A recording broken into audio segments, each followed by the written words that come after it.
Welcome. My name is Todd O'Hare, President and CEO of the Montana Chamber of Commerce. Charles Robinson, the Government Relations Director.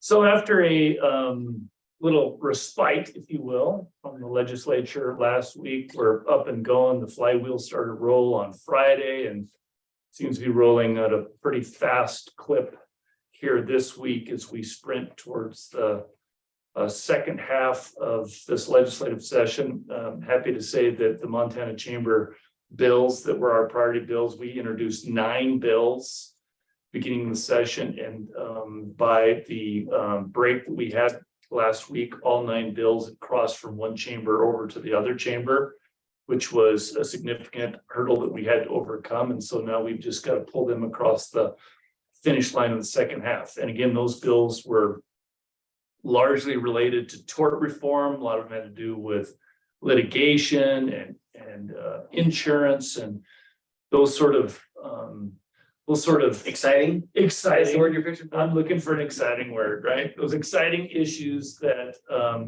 end up creeping on to every business across the state of Montana, either through their insurance policies or through their efforts to try to do preventative litigation. So we're thrilled. I think we're headed towards the best session this organization has ever had, because we couldn't have done that alone. We've had a lot of great support through this session, and a lot of great legislative support, and a lot of other associations supporting us through that. So I'm just going to highlight a few bills. It's largely looking at this week to bring to your attention. We went in and were supportive of Ron Slinger, the president of Miles Community College, as he was appointed to the Board of Public Education.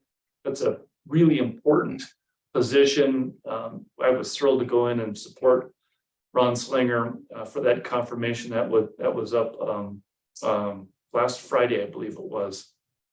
And so Ron is now officially on the Board of Public Education, and I was thrilled to do that because I think Ron represents a lot of where we want to see education going, as being a lot more adaptive, a lot quicker to respond to employer needs, and much more adaptive. And so we went in and supported Ron for his confirmation on that. And then I'll just note 2 other bills that we've got coming up this week, and there's a whole list of other bills, and Charles can touch on a couple of the others if he'd like, but we're going in on Friday to support raising the film tax credit up to $30 million.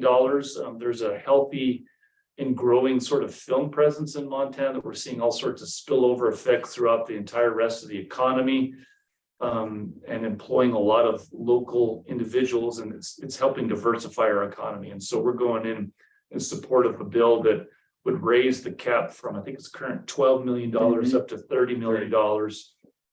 And it's to incentivize the film industry to be operating in Montana.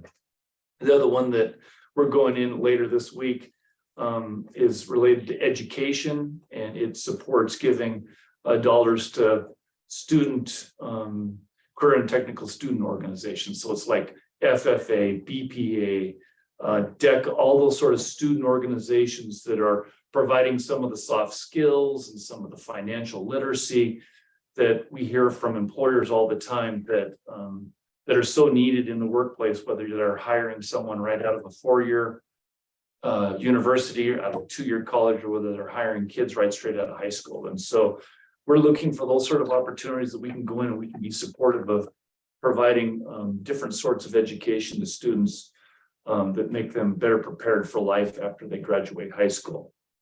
And then I'm going to touch on a bill that we're ending up spending a lot of time on, and I'll let Charles fill in any sort of gaps. And it's a bill that essentially makes firearms a discriminatory practice, I guess is the best way to put it. So if a business puts a sign up on a door that says no firearms allowed, right, it could be a discriminatory practice. Yeah.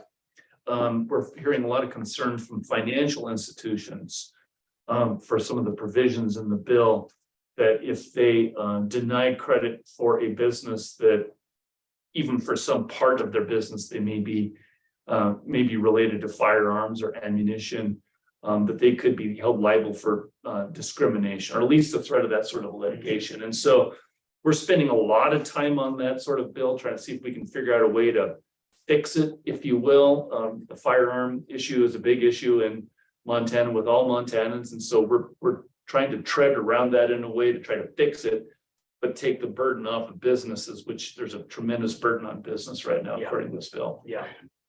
And working with the sponsor there, he is understandably frustrated about some of the stuff you see nationally, that it really runs counter to the way we live our lives here in Montana. But what we've expressed to him is we think this goes too far, and that really, Montana businesses can take care of their customers and employees and make good decisions that fit for their business, and don't need the state telling them what kind of requirements they can or should have regarding firearms, or a lot of other things as well. So that's our argument there. We're working on how to. The sponsor said he's open to amending or taking maybe a different approach. And so we're working with him to see if we can find a middle ground that works for businesses across the state. And then back to we're working this week. We're also going to be coming in on the Senate side now for our guest still in the House Appropriations Committee for House Bill 652, and that revises the length of time available for unemployment benefits. And with Montana at or near record low unemployment right now, we need to grow the workforce. And we also have, at the same time, Montana allows, by some measure, the highest, certainly among the very longest in unemployment benefits, 28 weeks. And we're supporting Representative Galloway's bill to bring that down to 20 weeks. That's still, 5 months of unemployment benefits. And he's talked to a lot of businesses that have said they just don't see that as necessary. Even seasonal businesses say they don't see that as necessary. And there are, in the situation of an economic downturn, there are additional federal unemployment benefits that kick in. So we, especially in the current climate, and even if there were a change, we think this is a positive step to help more people get back into the workforce and stay employed. So that'll be that is House Bill 652.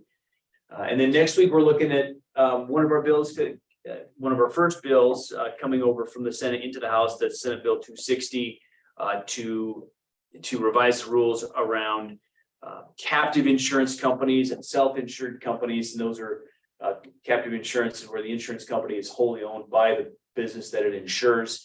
And so there's been a lot of additional red tape and regulation imposed on those kind of companies. It's not necessary because their customers and the insurance itself are basically one and the same. And so they should be allowed more flexibility in and be able to work to serve the company they are insuring and owned by. So that passed pretty strong out of the Senate, and will be in House Business and Labor next week with that, and start lining up the rest of our 9 bills for various hearings and votes in the opposite chamber to get them moving to the governor's desk.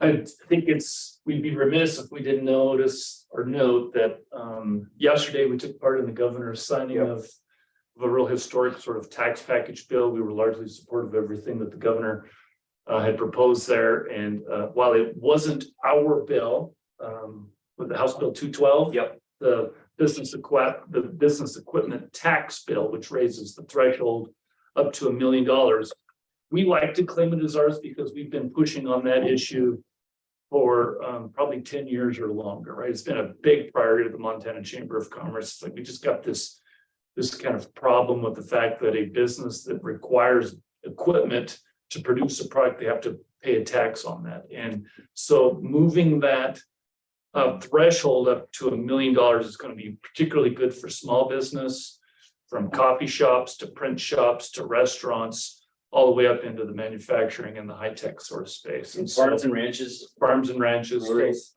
So that bill was signed into law yesterday, and we were largely supportive of the rest of the governor's tax package. And there's a lot of things yet to come. You'll see that we're going to be playing a lot of defense. We like to talk about all the great things that we're doing, that we're supportive of, but we're also playing a lot of defense and some bad ideas that we're trying to get steered in a different direction. So